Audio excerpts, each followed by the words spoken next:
అందరికీ నమస్కారం.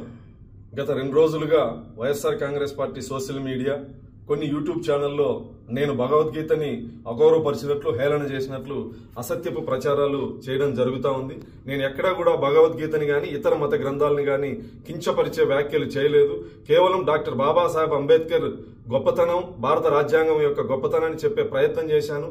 భగవద్గీత, ఖురాన్, బైబిల్ వల్ల మా జీవన ప్రమాణాలు మెరుగుపడలేదు, కేవలం రాజ్యాంగం వల్ల దళితుల జీవితాల్లో మెరుగుపరిచాయని చెప్పి చెప్పడం జరిగింది తప్ప నేను ఎక్కడా భగవద్గీతను కించపరిచే వ్యాఖ్యలు నేను చేయలేదు.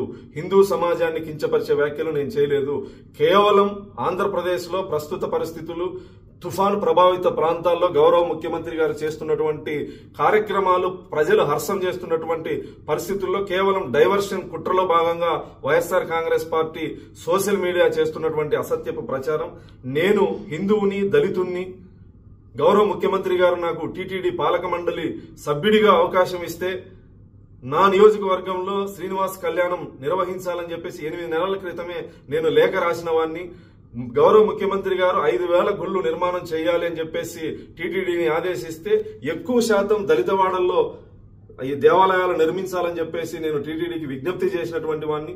కేవలం కొంత సోషల్ మీడియాలో వైఎస్ఆర్ కాంగ్రెస్ పార్టీ పనిగట్టుకుని నేను క్రైస్తవుని అసత్యపు ప్రచారం చేస్తా ఉంది. నేను ఈ సందర్భంగా వైఎస్ఆర్ కాంగ్రెస్ పార్టీ నాయకులకి సవాల్ విసురుతాను.